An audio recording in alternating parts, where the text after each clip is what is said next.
While I did get some schooling from the islands, most of my education came from the mainland itself. I migrated when I was 6, so from the first grade onward, I was under the eyes of Orbis. Not that they'd pay attention to me, anyways. My classmates at the time didn't mind me. They knew me from my smarts, or at least they could tell. They could also tell that I wasn't a social person. I wasn't a smooth talker. I'm still not a smooth talker, and that this caused me to hide behind the crowd. I was able to get friends, and I was able to have fun with those guys, kicking balls, playing board games, challenging each other's mental strength, and even taking interest in other person's hobbies. But after my primary education, my parents had to move again to some other city, also somewhere in the middle. At first it was rocky, but I was able to make new friends there as well. This time it was friends that would last. You guys already knew two of them, the ones that actually came to the ship with me and helped set up this expiring nation. In case you guys have forgotten, or just want me to say their names for the Gasms, their names are Nano Raj and Noel Sampson, the judge and the general. These guys would play along with my charades, would deal with me in my card games, would come up with a lot of bogus stuff to talk about. These guys solidified me into the nerd world, the world of being a troll, a provocateur, a politically opinionated person in general. They didn't directly throw me into the world of politics, but they did challenge my critical thinking skills, with their creativity and expression and all. Their antics challenged my ways of thinking, and it is them that I finally threw away with the ideas of violentism and became a secularist instead, with Nano being a cultural paltrope and Noel being a goofball in general. That and access to the internet, which the Orbisians didn't restrict for some reason, allowed me to be exposed to ideas I've never heard of before, all around the world. I'd also learned about the histories of the world around me, the arguments made between two people, fallacies that were made, and explanations of those fallacies. I learned to value critical thinking over looking cool.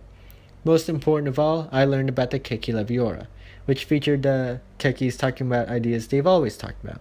The only difference is that now they're talking about it openly with everyone, when before they were silenced by the Orbisians. The existence of the internet helped as well. Now you may be wondering how the Kekis were able to speak openly about their ideas during my school days. Maybe you caught up in this world's history and already knew. Well, if you don't, it had to do with the Fidamates. Long story short, Izzy attacked one of the Tanistan city-states, which, sparked the Empire to attack the aggressive nation in retaliation. In actuality, the Empire just wanted an excuse to attack the other and gain more converts. It's called the Fidamates for a reason. Anyways, the Fidamates claimed 200,000 lives on each side, which freed the Kekis up to spread their ideas around the world without threats of violence. With that, many great Keki minds such as Mr. Benjamin, Mr. Python, Miss Altair, and Mrs. Askew have been able to challenge the ideas of totalitarian autocracy, state-standardized religion, and enforced hierarchies. These ideas I tried expressing myself, only to be scolded by my parents and shushed by my peers. Some did it out of fear of the monarchy, others out of fear of the extremists, others still out of fear of the different. Kekis, after all, are not Orbisians. Not Nano and not Noel. These guys aren't afraid of these ideas, and they were willing to take part and promote this discussion.